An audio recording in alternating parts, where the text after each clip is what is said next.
Welcome in to the Mental Moments podcast with your guide, Healing Hottie. Mental Moments is where we walk through life experiences, yours and mine, finding the ingredients to make life sweeter. A conversation to consider our minds, bodies, and souls, moving with gratitude one step at a time. You're at the threshold of all you wanted, but now it's time to trust. But how? Let's walk through this together. Welcome in. Welcome in. I'm your guide, Healing Hottie. How are we feeling? I want to know. Put it in the comments. Mental Moments is a conversation, honey. And today we are talking all about trust and how to trust when you don't know when the next step is coming, when it's going to be, when all the things, all the confusion. You don't know what's coming next. How do you trust? As I often do, I'm reflecting, y'all. And I was reflecting on 2024. Really how I entered into 2025. How I chose to enter 2025. And my steps were strong. I was feeling good, but my steps were slow. I did not want to move too quickly. I was like, I want to come in here and act like I have some sense, okay? And I knew that really, like, what I was set up to do in 2025, in order to get all that I've been after, I was going to have to trust. I was going to have to trust God. I was going to have to trust myself. Fine. I was okay with that. But trusting others? How? All that I'd been through. How was I gonna do that? So in the first few episodes, I talked a little bit about what I like to call the Audacious Prayer. And it's a prayer that I prayed New Year's Eve of 2023 to really remove what wasn't of God, to restore what I'd lost that was meant to be mine, and to then expand what remains tenfold. The pain that I endured to get there up until 2024, man, I did not feel much through it. I'm going to be honest with you. I didn't make time to feel much, especially in 2024. I did not have time to dwell in my emotions too much, or at least I didn't feel like I had time in order to get through it, especially those first 7 months. And so as much as like my steps were strong, they were really slow because I was angry. I was really angry, and I was angry in a way that I'd never experienced before.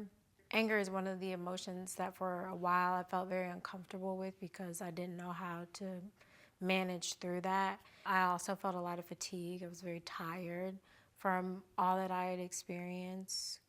Life taking you through it will wear you down.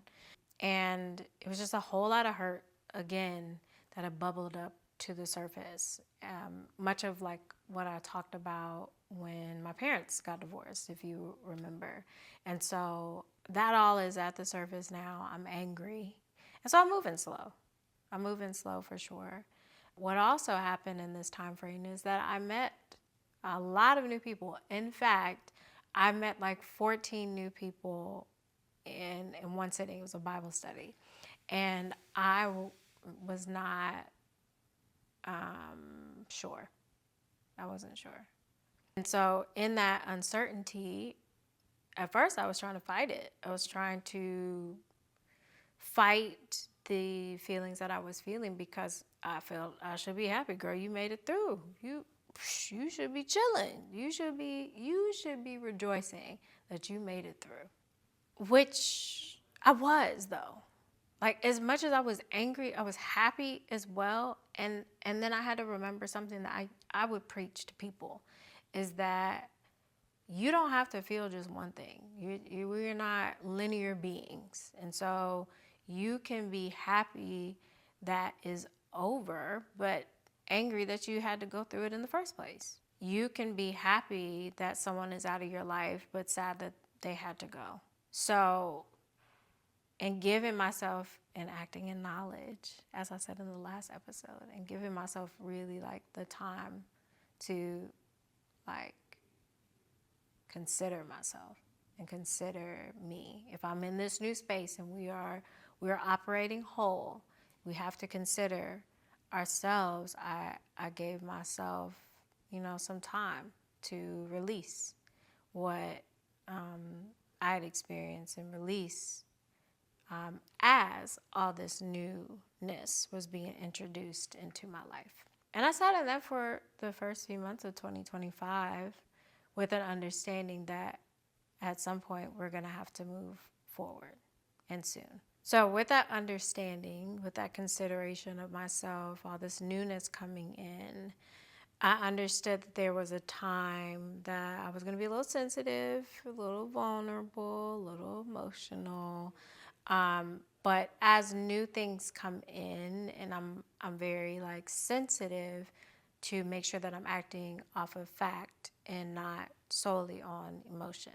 And that looked like, as all these new things are coming in, what ifs start to bubble up to the surface. The safety checks felt a little bit more redundant, like, I don't know about them, or I don't know about this, and, let me just triple, quadruple, and, duple check. But yet I had this, in wanting to make sure that I'm good, I had this longing to move forward and to move faster. I was like, well, I've been moving a little slow, but what if we picked up the pace a little bit and allowed ourselves to build some strength in these spaces where you feel a little tender. And I got to this space where, and I sit with this still to this day, this resonates with me, that there's only so much preparing that you can do. You can have all these what ifs, but eventually those what ifs have to be tested in order to be answered, baby. They have to. You have to allow yourself to be proven wrong. And even if you're proven right in your what ifs, okay, you got to move forward past that point. At some point, you do. And not tested in fear, though, right? But truly tested in faith.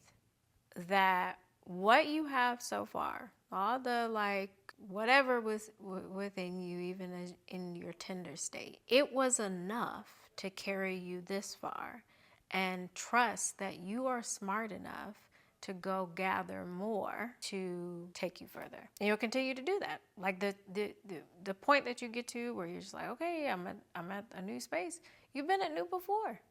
And you've walked through that newness, and you've grown and developed and blossomed and all the things. So you can continue to do it. It's important to call out that you have to establish this groundwork of accountability, and it has to be within you, and it has to live around you and outside of you. No one is perfect, and no one ever will be.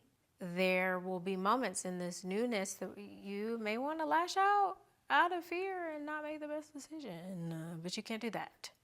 Because you're just trying to compensate for ways in which someone might hurt you. And it's understandable, but that's not true. Again, we're not acting out of just emotion. We're not acting out of hypotheticals. So that means in this tender state, now when you're interacting with other people, there may be times where people may forget that that's a sore subject, that part is not fully healed, or it's got some nerve damage to it. And they may not be as gentle with your heart as you've grown and know to be, but you are with you all the time. And so you know that. And so they may forget, and not carelessly. When those things bubble up, it's important to call those things out and communicate, and not in an accusatory, not in a reprimanding, not in a you wronged me kind of way. It's like, hey, I'm in a space where I really understand where I've been and where I want to go. And right now, this thing is a little sensitive for me right now. And so I know I don't want to assume what your intentions were there. And I'm happy to hear your side of it, but this right now for me is just a little bit more sensitive. And so could you not do X, Y, and Z, or this hurts me, or I'm just not in the space right now. Maybe I will be one day where I can joke about that, or I can talk about that, or I can do this thing. Right now, I'm not. And even before it gets there, communicating that with your support systems absolutely can help you just build this space of where you can walk fully and boldly, whether you trust them fully or not. So at the baseline, you've got to be communicating inside and out what your needs are, where you are. And those who are equipped or just willing to try will show up and love you in the way that you need. And that includes yourself. That includes yourself. We cannot forget ourselves, that like what we want outwardly has to start from within. So trust is a walk, run, fall that you are aware, remain aware, talk, and adjust through. And whatever you decide your pace and process will be for, building this foundation of trust. And I don't mean with people necessarily. I mean just like this, like I'm gonna walk anyway. This faith energy, this faith carrying you forward, this faith foundation, right? Under every single step, under every single action, under all of what you do. You have to understand that you won't be able to control every aspect. You just won't. But that's a blessing. That is the blessing. The blessing is that we don't have to consider or figure it all out or have the answer for everything. It's a blessing not to worry about every detail.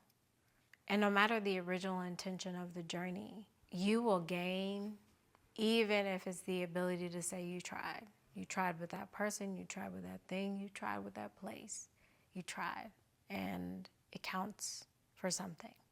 That's all I have today, but remember, this is a conversation, so be sure to follow us on Instagram at Mental Mom3nts and Healing Hottie so we can keep this conversation going. And if I don't leave you with anything, know that I pray what took me 12 steps takes you 3. Keep building a life you will be proud of, no matter how long it takes. Until next time.